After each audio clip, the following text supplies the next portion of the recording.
Papansin nyo guys, yung signal ng aking SIM 1 is 2 bars lang. Ngayon guys, para lumakas yung ating signal, ito yung i-activate nyo. Ngayon pag tinype na natin, automatic makita nyo, dumagdag yung ating signal. So naging 3 bars na at naging full bar na. Kanina 2 bars lang yan. Pero dahil dito sa pinili natin, ngayon guys, may tuturo kasi yung napakalupit na tricks. So tricks to guys kung paano palakasin yung signal sa ating cellphone. Minsan kasi guys, na problema tayo na sobrang bagal ang ating internet, minsan delay yung mga message natin, minsan pag kinokontak tayo, hindi tayo makontak agad kasi nga dahil sa signal. Pag mahina yung signal, affected lahat, internet, call, and text. Ngayon guys, may tuturo ko sa yung napakalupit na application. Itong application guys is familiar na kayo. Diba naalala nyo yung in-upload ko dati na asterisk number 4636, number asterisk para mapunta tayo sa phone information. Ngayon guys, hindi naman lahat gumagana yung code na yon. At yung isa pang application na tinuro ko dati, nakasama ng asterisk number 4636, number asterisk, hindi naman gumagana. Ngayon guys, itong application na to is talaga makakatulong para ma-boost talaga yung signal sa ating location. Ngayon guys, ituturo ko sa inyo yung application para mapunta tayo sa phone information at para lumakas yung ating signal. Take note guys ha, kahit anong network provider pa yung gamit nyo, smart man yan, TNT, Globe, TM, Sun Cellular, Gomo SIM, Dito SIM, makakatulong talaga yung application para lumakas yung signal. Magsimula na tayo. Una natin gagawin, pumunta tayo sa Play Store. Click lang natin tong Play Store. Once na maklik na natin guys yung Play Store, pumunta tayo sa search engine or search bar. Ito yung search engine guys sa taas, so dito tayo magta-type at isi-search natin yung pangalan ng application. So para mag-search tayo, tap muna natin yan. Ngayon guys, ilalagay natin dito yung pangalan ng application. So i-type nyo guys yung Network Mode Universal. So yan guys, yung ito-type nyo, Network Mode Universal. Once na ma-type nyo na yan guys, i-search lang natin yan. Para ma-search siya, itap lang natin tong magnifying lens. So tap lang natin yan. Automatic guys, lalabas yan sa pinakaunahan. Malilito kayo dyan guys kasi dalawa yan. Merong Network Mode Universal at Network Mode Samsung. At isa lang din yung creator nyan. Pero yung pipili natin guys is Network Mode Universal. Yung pinakauna. So tap lang natin. Ito guys yung hahanapin natin sa Google Play Store. Network Mode Universal. Yung creator nito guys ay si Junyong Lee.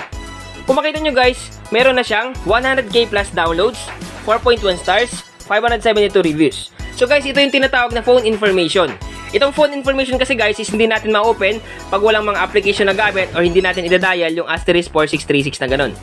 Ngayon guys, ang una natin gagawin, kailangan natin i-download at install yung application. Once na ma-download na natin at ma-install, huwag muna kayo mag-skip sa video kasi tuturo ko sa inyo step by step kung paano yung gagawin dito sa ating application na Network Mode Universal para mapunta tayo sa phone information. Once na ma-download nyo na guys at ma-install, hanapin nyo lang yung application. So hanapin lang natin siya. Ito yon, tap lang natin. Sa unang click mo ng application, dito tayo mapupunta sa phone information. So yan guys yung sinasabi ko sa inyo na halos lahat is alam na to.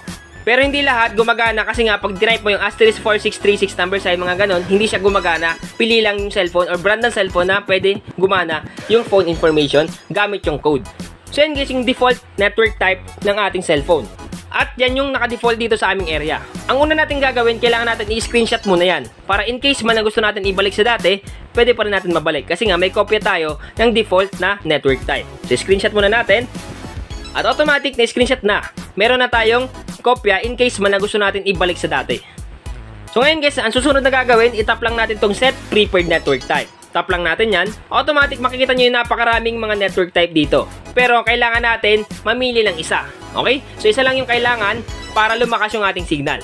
Ngayon guys, magtatanong kayo, ano ba yung dapat gamitin dyan? Para hindi ma-delay yung mga message natin, para hindi ma-delay yung mga tawag, para lumakas yung ating internet, ano ba yung dapat na ginagamit nating network type? So ngayon guys, ituturo ko sa inyo kung paano palakasin yung ating signal sa ating location. Kung mapapansin nyo guys, yung signal ng aking SIM 1 is 2 bars lang. Yan guys, pansinin nyo, 2 bars lang yan. Ngayon guys, para lumakas yung ating signal, ito yung i-activate nyo. So tandaan nyo guys, ito yung ilalagay nyo para lumakas yung signal, hindi ma-delay sa text at call. Piliin nyo guys yung LTE, TD-SCDMA, CDMA, EVDO, GSM, WCDMA. Yan guys yung hahanapin nyo sa network type sa phone information. So para ma-activate yan, tap lang natin yan. Ngayon pag tinype na natin, automatic makita nyo, dumagdag yung ating signal. So naging 3 bars na at naging full bar na. Bibilis talaga at lalakas yung ating internet connection kasi lumakas yung ating signal. Nakadepende kasi guys yung lakas ng internet sa ating signal. Pag mahina yung signal, na mahina din yung internet. At pag mahina yung signal, delay yung message, hindi tayo minsan matawagan kahit na meron naman tayong signal. Kung mapapansin nyo guys, yung 2 bars kanina is naging 4 bars na.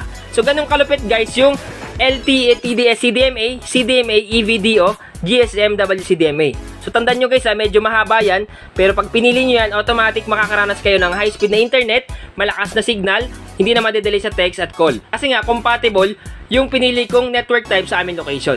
Ngayon guys, kung hindi gumana sa inyo itong ating piniling network type, itry nyo lahat ng network type sa phone nyo at hanapin nyo yung network type na compatible sa inyong area. Once na compatible, automatic lalakas talaga yung signal nyo, hindi na kayo mamroblema na delay yung message nyo sa text, na hindi kayo matawagan minsan, na mabagal yung internet nyo, hindi na kayo mamroblema. Automatic lalakas talaga yung signal nyo. Ngayon guys, magtatanong kayo, paano kung hindi gumana sa amin to?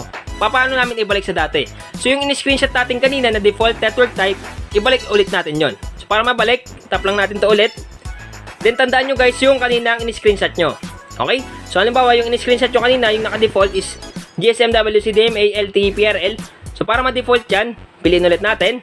Click natin itong mobile radio power. Automatic ma-reactivate yung default APN.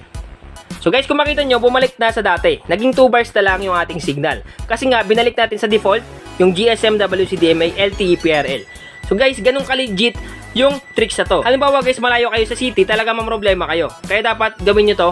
At in case man na compatible sa inyo, mas maganda. Kasi lalakas yung signal nyo at hindi na kayo problema na delay yung text and call, pati na yung internet nyo. So sana guys, nakatulong tong vlog ko ngayon. Once again naman, PH, thank you and God bless all.